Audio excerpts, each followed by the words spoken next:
Itu adalah inti atau esensi daripada orang Kristen.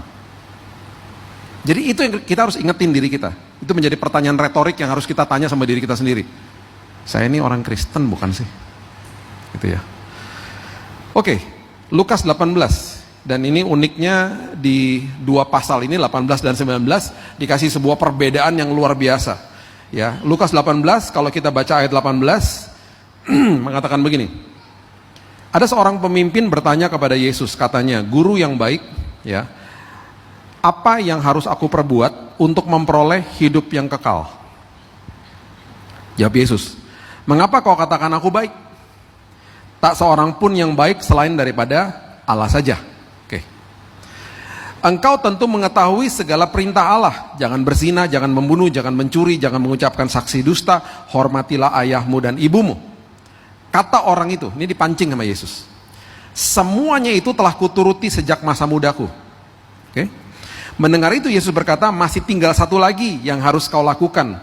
Jual segala yang kau miliki. Bagi-bagikan kepada orang-orang miskin, maka engkau akan beroleh harta di sorga. Kemudian datanglah kemari dan ikutlah aku. Dengan kata lain, apapun yang kamu punya hari ini, kamu harus paham bahwa ikut saya nggak boleh pakai formula. Ikut saya adalah hubungan. Itu esensinya sih sebenarnya yang Yesus katakan kepada dia.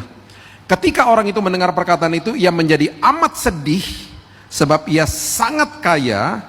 Lalu Yesus memandang dia dan berkata, alangkah sukarnya orang yang beruang masuk ke dalam kerajaan Allah. Maksudnya gini loh. Ini orang yang sama seperti kebanyakan orang yang beragama Kristen ikut sama Tuhan itu pakai formula. Contoh, banyak orang ngomong gini sama saya, Pak, saya udah doa, saya udah puasa, kok Tuhan gak jawab doa saya?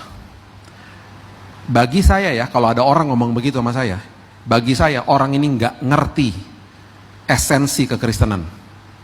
Dia ikut Tuhan pakai formula. Saya udah gini loh, saya udah gini, saya udah ritual, saya udah tata ibadah, saya udah lakukan ini. Kok Tuhan gak jawab? Beda sama orang yang ngomong begini. Ya, Pak, saya udah doa, saya udah puasa. Jawaban doa yang saya inginkan belum dikasih sih sama Tuhan. Tapi ya Pak, saya cuma mau kasih tahu aja, saya suka cita banget loh Pak nungguin proses ini karena saya ngalamin Tuhan. Bahkan Pak, saya diubahkan sama Tuhan. Beda toh? 26 tahun, selama 26 tahun ya, 90% orang datang kepada saya ngomongnya begini, Pak, doain ya Pak, usaha lagi seret supaya lancar ya Pak. Pak, doain ya Pak, supaya bisnis yang lagi resesi nih Pak, saya profit.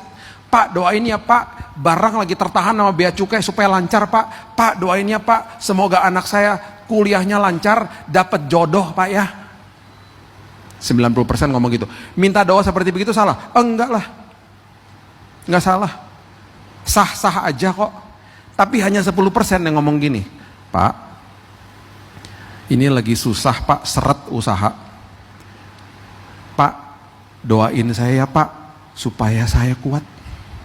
Doain saya ya Pak, supaya saya berubah. Doain saya ya Pak, supaya saya rendah hati.